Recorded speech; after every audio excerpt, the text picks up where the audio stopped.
Hello, you are listening to the Wellness Project with Des. I'm your host, Desiree, a mental health therapist and holistic wellness coach. On my podcast, I interview experts in the field of mental health and wellness, as well as those who share their firsthand accounts of their mental health journeys. These interviews will give you many tips, tools, and strategies to improve your mental health, as well as give you hope, support, encouragement, and inspiration on your own personal mental health and wellness journey. Thanks so much for being here. I would greatly appreciate it if you took a moment to leave me a review on iTunes and leave the podcast 5 stars on Spotify. It really helps the podcast to grow, which in turn helps me to keep bringing on amazing guests and spreading mental health and wellness education and support. And make sure you're subscribed so you don't miss an episode. Are you ready to embark on a transformative journey towards holistic well-being, unlocking the full potential of your mind, body, and spirit? If so, I'm thrilled to invite you to my program, the Holistic Wellness Transformation Coaching Program. My one-to-one coaching program is a comprehensive and individualized approach to help you improve your overall well-being. As a holistic wellness coach, I'm here to guide you on a transformative journey to attain balance and harmony in all areas of your life.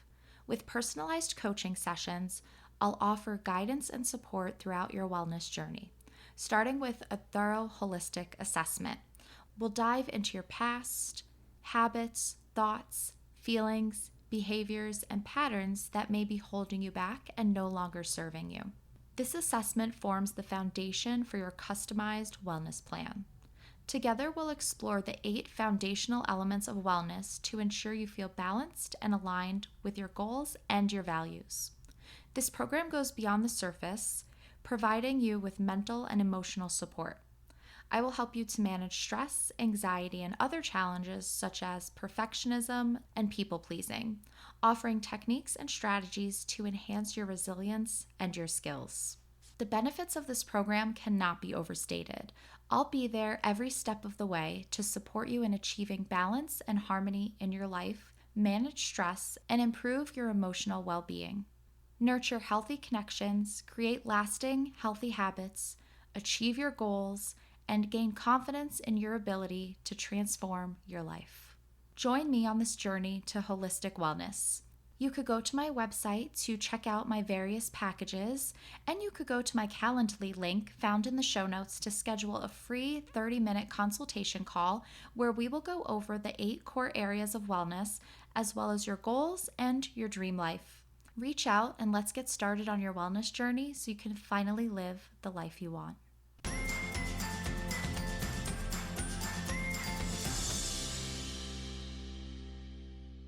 Hey there, I'm your host Des, and you are listening to episode number 177.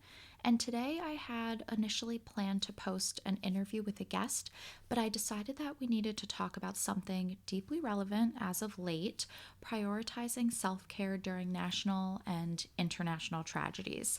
I don't know about you, but in the past couple of weeks, I've been absolutely glued to my phone, TikTok specifically, watching endless videos about Hurricane Helene and Hurricane Milton and the destruction that they left in their path. Not only the destruction, but I was even glued to my phone leading up to the event, watching everyone's firsthand accounts of preparing for the storm, evacuating, and I was up way past my bedtime watching the storm's path. I was completely consumed. I was an anxious mess. I had hardly gotten any sleep, and I just couldn't believe that I had to get up, get ready, and go about my day like normal, go to work, while other people instantly found themselves homeless, thousands of people missing, towns destroyed, and others preparing and praying they wouldn't lose their homes or their lives. It felt like too much to bear, but because it is. Whether it's a natural disaster, war, school shooting, or whatever other heartbreaking event, it can feel so overwhelming and depressing. We're living in a time where tragedy seems constant because in our digital age, we have constant and nonstop access to national and international news. The second we open our phones, we're bombarded by horrible events occurring all over the world. The thing is, while staying informed is important, our nervous systems were never meant to be exposed to the world's tragedies. Our brains were never meant to take on everything in the world, to know everything that's going on all across the globe. It's too much, and we simply aren't able to handle it. Constant exposure to distressing news can take a toll on your mental, physical, and emotional health. Seeing this type of devastation and 24/7 exposure to tragedy will keep your body in a state of fight, flight, or freeze. Something you also need to be aware of is that whether you're directly impacted or watching from behind a screen, you may also experience something called secondary trauma, also known as vicarious trauma. This happens when you empathize deeply with others who are suffering, and in doing so, you kind of absorb some of that emotional weight and can actually experience similar symptoms to those that have experienced the trauma firsthand. So I think it's really important to know some of the symptoms of secondary trauma so you know what to look out for. Increased anxiety or fear about your safety and well being, or the safety and well being of your loved ones, emotional exhaustion or feeling numb to emotions, sleep challenges, including nightmares, waking up anxious, sleeping too much or too little, having insomnia, anxiety attacks or panic attacks, feeling overwhelmed or helpless, withdrawal, isolating yourself, shortness of breath, increased heart rate, unable to focus or concentrate. And these are just to name a few. It's completely normalized to take in distressing content constantly. No one seems to bat an eye that horrific images from all around the world are in the palm of our hands 24/7. But it's so important to understand that constantly consuming distressing news is harmful to your mental health. It's harmful to your emotional health. It's harmful to your physical health. It's harmful to your overall well being. This is where self-care comes in. In times of global or national tragedy, it's easy to feel guilty about practicing self-care. You might think things like, how can I take care of myself when so many people are suffering? Things like that. But keep in mind that there's no way that you can pour from an empty cup. Your well-being is critical, not only for yourself, but also for the people in your life, your personal life, and your work life. So let's break down some ways that you can care for yourself when there's inevitably another tragedy in the news or being highlighted on social media. First things first, this may seem obvious, but it bears repeating. Limit your media exposure. This includes the news and social media. Again, it's important to stay informed, but think about the cost. And also, you really need to think about if the information is helpful, if the videos you're watching are helpful. What is in your control and what is not in your control? We get stuck in the overwhelming thought that we need to fix everything or that our actions aren't enough. But here's the hard truth. You are not responsible for solving the world's problems, and you just can't. We are very limited in what we can do to support those going through something across the country or even across the world. You can help to spread education. You can donate, you can vote, you can advocate for change. There are some things that you can do to help. But when you focus too much on what you can't control, you'll end up draining yourself mentally and emotionally. So it's important to focus on the things that you can control and the things that you can do to contribute. But again, you can't pour from an empty cup. So it's so important to focus on that self-care so that you are in a good place to help and support those that are going through a hard time and that you empathize with. If you find that you're being negatively impacted, setting boundaries with media consumption is going to be a game changer for you. You don't need to be glued to the news or social media 24/7. Give yourself time to disconnect. This will create space for your mind to rest and to heal.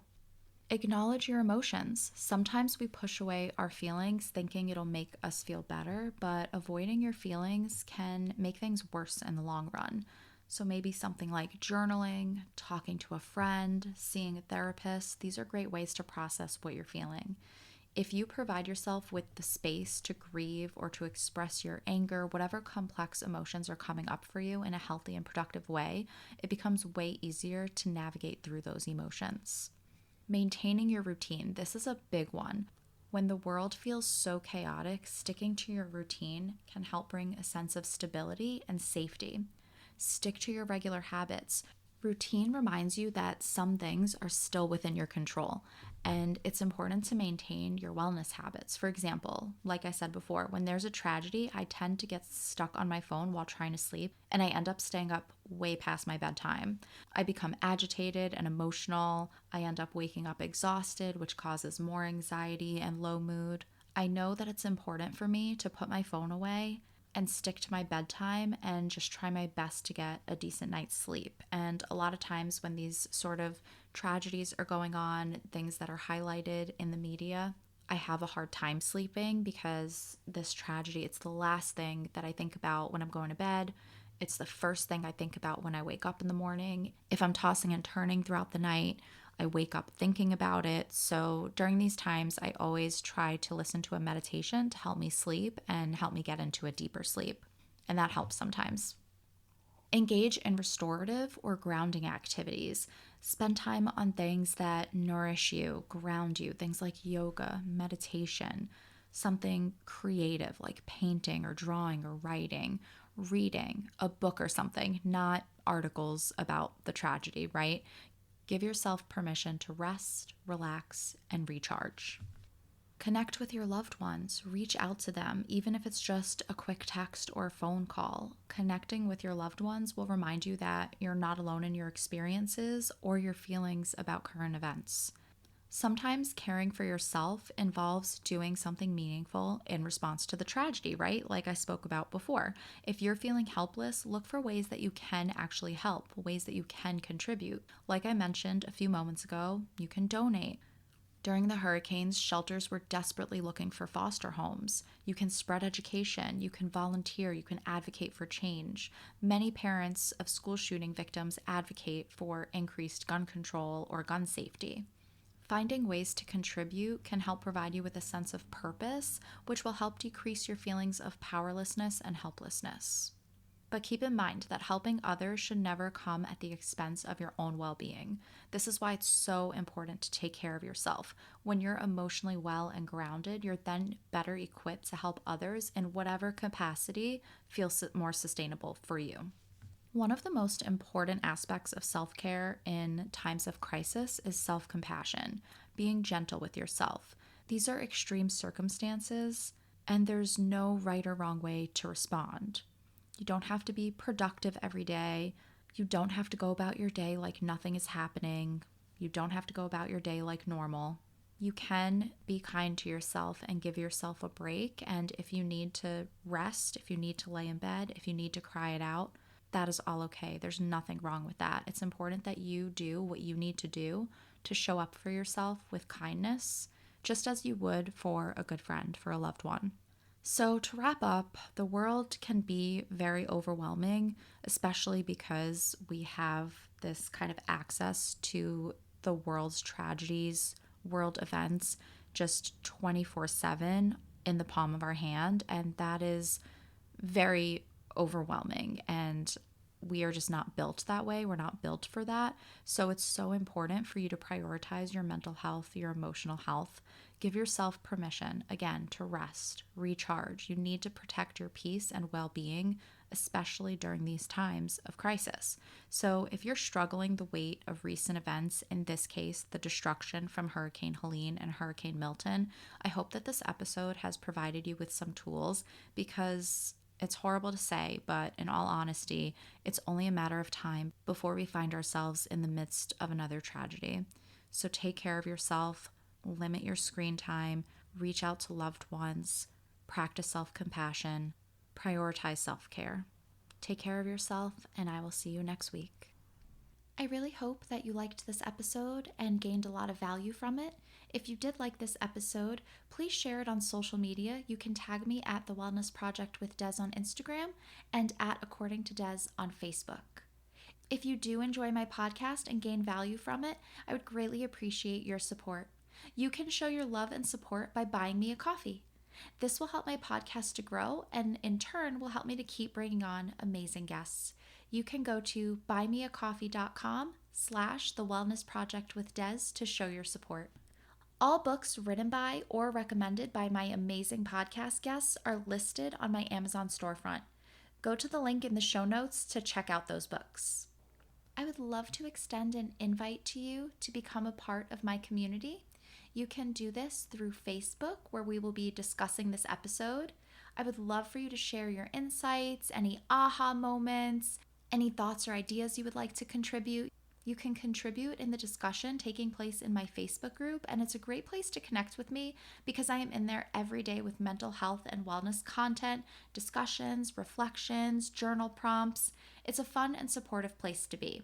You can find the group at facebook.com/groups/according to Des, and that link will also be in the show notes.